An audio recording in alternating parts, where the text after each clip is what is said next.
don't know how I'm gonna do this, but here are the best albums of 2025 in my opinion.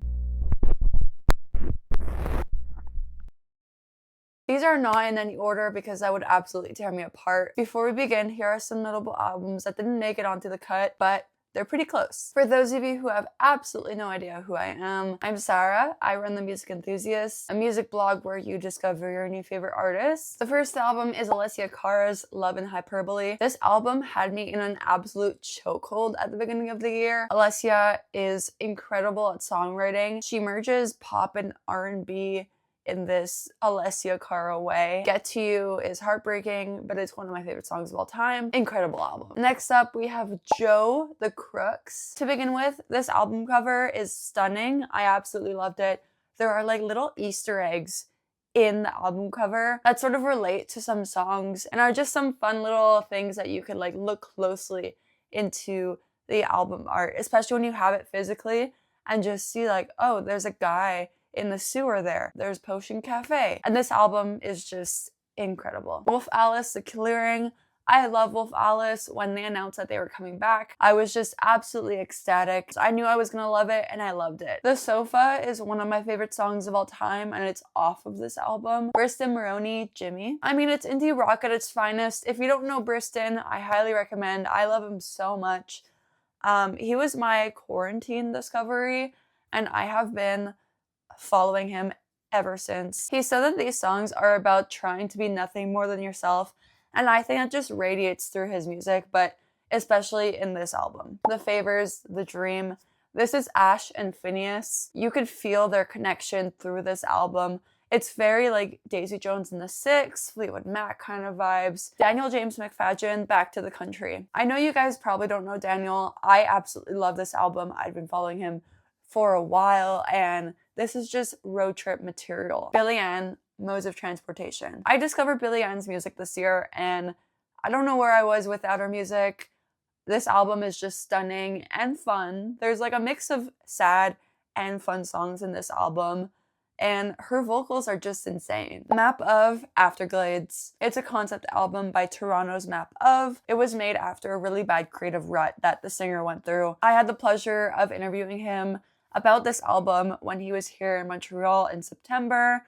So go check that out if you want to. Love this album. Next up, Godly the Ruler, The Subtle Art of Getting By. This album merges every single genre possible. I mean, the album art is just crazy and mysterious as well. It reels you in. And this album is incredible. And next up, Sailor from Florida's Finest. I honestly listened to this album fully last night for the first time and I knew it was gonna go onto this list. Like there was not one bad song on this record. It is some smooth R&B with some like subtle like humor in there at some point. Daffo, Where the Earth Bends. I discovered Daffo this year when they opened for Annie DiRusso and I love this record. It is angsty, it is fun, it is sad at times. It's just a perfect debut album. Black Odyssey, Mood Control. Black Odyssey has produced for Duckworth and other artists in that sort of field. I was like, I love Duckworth. I'm probably gonna love this album. Let's give it a listen. I knew of the song Heartbreak beforehand. This album is incredible. Each song transitions into the other perfectly, and I am a big fan of that. There's even a Black Sabbath sample in Mood Control. Laundry Day, Earworm. I love Laundry Day and this is just an earworm. Jay Wood's new album. He is such an underrated gem. It literally boggles my mind. This album art is one of my favorites of the year. It has to deal with sort of living with every persona of yourself, and there's this theme throughout the album of like phone calls and like self-work and work ethic and trying to balance it all. It's a fun indie rap album and Jay Wood 100% deserves more recognition than he's getting. Benny, You're an Angel, I'm Just Particles. This album reminded me of Hey You X and I loved that Benny record. It's just amplified by 100% and Heaven is heartbreaking. Love that song, love that album. Stacey Jane, If That Makes Sense. it made sense to me because I loved this album so much. This album feels fun, but there's like deeper meanings with religious events and human connection. The beats are fun, but the lyrics are sad. Between Friends, wow. I love Between Friends. I have been a fan of them since I was 12 years old. Not joking, here's proof. Do I want to expose myself like that? Not really, but I'm doing it. This album was my brat. It's fun to sing along to, it's fun to dance to, and Between Friends are absolute masters of making a fun album. I genuinely don't know why not so many people were talking about this album when it was released, because it was also released in the summertime, which was just perfect for this album. There's more for me, I guess. This album is one of my favorites of this year. Begonia, Fantasy Life. Begonia is another artist that deserves more attention than she's getting. I try to put Begonia on to everyone I know just because her voice is incredible. She has such amazing charisma on stage. This album is Begonia's reflection of living her fantasy life while asking questions like, do I want to become a mother? Will I become a mother? And all those fun questions. Samia, Bloodless, shook me to my core. I love Samia, and this album is stunning. Stillwater Gap, Chasing the Chimera. This album is so different from Holden's past work, but I loved it. I heard some mixed words about how different it was from his past work, but I genuinely loved it. I feel that if you're a fan of an artist, you will see them go through changes with their music. And if you don't like it, that's okay. But if you love it, that's even better.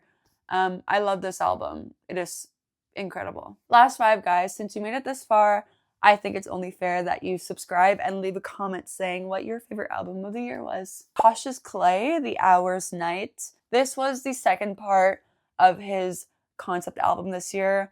The first part being The Hours Morning. I loved them both, but I just prefer the night ones. The collaboration with Q-Tip is so fun. Cautious Clay is such an amazing producer, and everything he touches is gold. Sigrid, there's always more that I could say. It was also released the day after my birthday, which I think was just perfect. It's a fun dance record. It's more dancey than Sigrid has ever been, and I think it's funny when she says the F word because she's never said the F word in a song before. And this album, she is just like throwing F-bombs, but like it almost feels like she's like a kid. Like, you know that trend where parents let their babies go in the bathroom and like let them say whatever swear word they want just for that one moment? I feel like this is Sigrid's bathroom swear word moment. But I think it's hilarious and I think it's just so fun. Of course, Olivia Dean, The Art of Loving is on my list. I relate Olivia Dean to Ray just because they both involve old school music in a newer form in their own way. The year she's had has been incredible. When she says, who would do that to a friend, let alone the one you love? Heartbreak. Wet Leg, Moisturizer. I love Wet Leg. I wasn't such a big fan of their self-titled album, but this album hooked me in from the start and had my attention. It had my attention for a good few months. It still does. And last but not least, Saya Gray, Saya. I feel like Saya Gray is another hidden Canadian gem. She's played bass for Daniel Caesar. She made this album with a $5 bill and her iPod, I think it was. I don't know how it was made with like minimum to no budget. Sound quality is insane. And I love the little like background sounds that her and her band does. Like in Puddle of Me, there's like the hey, hey, that like go on one ear only. Yeah, absolutely love that record. So we made it, guys. I hope listening to me ramble was fun. I hope you guys enjoyed. And let me know what your favorite album of the year was. I would love to know and maybe discover another album. That's all for me today, and I'll see you next time.